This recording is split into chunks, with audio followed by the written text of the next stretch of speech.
కేసులకు భయపడి పార్టీ కార్యక్రమాలకు మొహం చాటేస్తున్న కొందరు నేతలకు వైసీపీ అధ్యక్షుడు జగన్ గట్టిగా క్లాస్ పీకారు. ఇదే ధోరణి కొనసాగితే వేరే నేతలకు నియోజకవర్గ బాధ్యతలు అప్పగించాల్సి వస్తుందని వార్నింగ్ ఇచ్చినట్లు వినిపిస్తోంది. గతంలో టీడీపీ అధ్యక్షుడు చంద్రబాబు కుటుంబంపై నోరు పారేసుకున్న నేతల్ని మళ్లీ అదే పని చేయాలని గట్టిగా చెప్పినట్లు కూడా ప్రచారం జరుగుతోంది. జగన్ ఆదేశాలపై ఫ్యాన్ పార్టీ మాజీల రియాక్షన్ ఏంటి? అధ్యక్షుడి దగ్గర మౌనంగా ఉన్న మాజీలు బయటకొచ్చిన తర్వాత చర్చించుకున్నదేంటి? చంద్రబాబు కుటుంబాన్ని తిట్టి ప్రజల్లో పలుచనైపోయామన్న పశ్చాత్తాప భావంలో ఉన్నారా? అధ్యక్షుడి ఆదేశాలను ఎప్పటికిప్పుడు అమలు చేయలేమని వైసీపీ నేతల దగ్గర మాజీలు చెప్పారా?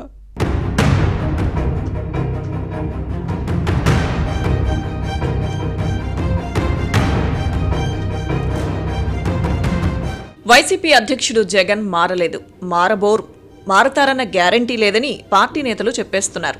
గతంలో టీడీపీ అగ్రనేతలు చంద్రబాబు, లోకేష్ పై నోరు పారేసుకుని ఎన్నికల్లో ఘోర ఓటమిని మూటగట్టుకున్నా మళ్లీ పాతపాటే పాడాలని పార్టీ నేతలను ఆదేశిస్తున్నారని వినిపిస్తోంది. అప్పట్లో టీడీపీని తిట్టిన నేతలే మళ్లీ ఇప్పుడు కూడా నోటికి పని చెప్పాలని ఆదేశించడం సొంత పార్టీలోనే విమర్శలకు తావిస్తోంది. గతంలో చంద్రబాబు, లోకేష్ ను తిట్టిన ఓ సామాజిక వర్గం వారే మళ్లీ దూషించాలన్న జగన్ ఆదేశాలను తేలిగ్గా తీసుకోవడాన్ని చూస్తే ఆ నేతలకు ఇప్పటికే లైట్ వెలిగి జ్ఞానోదయమైందన్న చర్చ జరుగుతోంది. ఈ పురమాయింపులేంటి, ఇప్పటికిప్పుడు ఎందుకు తిట్టాలన్నదే చర్చనీయాంశంగా మారింది.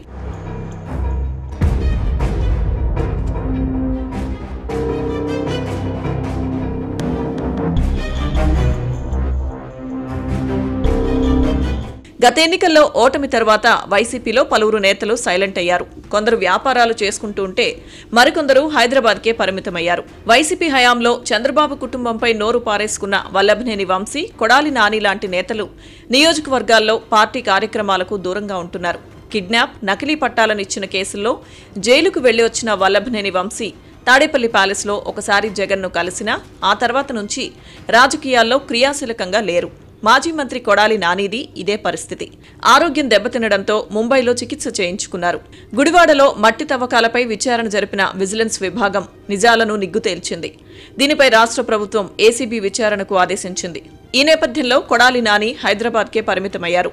కోర్టు వాయిదాలు, పోలీస్ స్టేషన్లో అటెండెన్స్ కోసమే గుడివాడ వచ్చి వెళ్తున్నారు.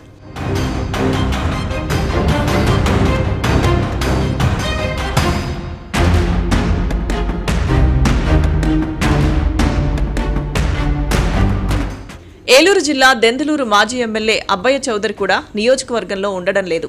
ఒకవేళ ఉన్నా క్రియాశీలకంగా వ్యవహరించడం లేదని వైసీపీ హైకమాండ్కు నివేదిక అందింది. అవనిగడ్డ మాజీ ఎమ్మెల్యే సింహాద్రి రమేష్తో పాటు మరికొందరు పార్టీని పట్టించుకోవడం లేదని నివేదికలు అందాయి. దీంతో క్రియాశీలకంగా లేని 18 మందిని ఇటీవల పిలిపించి జగన్ కొన్ని విషయాలపై నిర్మోహమాటంగా మాట్లాడారని సమాచారం. ఒకరిద్దరిని ఉద్దేశించి తాను మినహా మీకు వేరే గతి లేదని సీరియస్ కామెంట్స్ చేయడంతో వారు నొచ్చుకున్నారని వినిపిస్తోంది.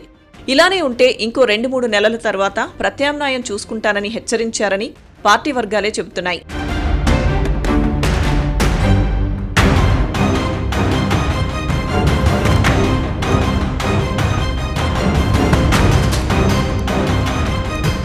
అయితే జగన్ పిలిపించింది ఒకే సామాజిక వర్గం వారు కావడంతో ఈ అంశం పార్టీలో చర్చనీయాంశంగా మారింది. జగన్ క్లాస్ పీకడంతో పాటు సీరియస్ వార్నింగ్ ఇవ్వడంతో గుడివాడలో కొడాలి నాని, గన్నవరంలో వల్లభనేని వంశీ తమ నియోజకవర్గాల్లో పర్యటించడం ప్రారంభించారు. పెళ్లిళ్లు, ఇతర కార్యక్రమాలకు హాజరవుతున్నారు. గతంలో మరణించిన వారి కుటుంబాలను ఇప్పుడు తీరిగ్గా పరామర్శిస్తున్నారు. మెడికల్ కాలేజీల ప్రైవేటీకరణకు వ్యతిరేకంగా నిరసన ప్రదర్శనలు నిర్వహించారు. కొసమెరుపు ఏంటంటే జగన్ అంతా చెప్పి చివరిలో మళ్లీ చంద్రబాబుతో పాటు తెలుగుదేశం నేతలను విమర్శించాలని హుకుం జారీ చేశారని తెలిసింది. అధ్యక్షుడి దగ్గర ఏమీ మాట్లాడకపోయినా బయటకు వచ్చిన తర్వాత మాత్రం పార్టీ కార్యక్రమాలను నిర్వహిస్తాం కానీ చంద్రబాబు, లోకేష్ను విమర్శించబోమని మాజీలు చర్చించుకున్నారని సమాచారం.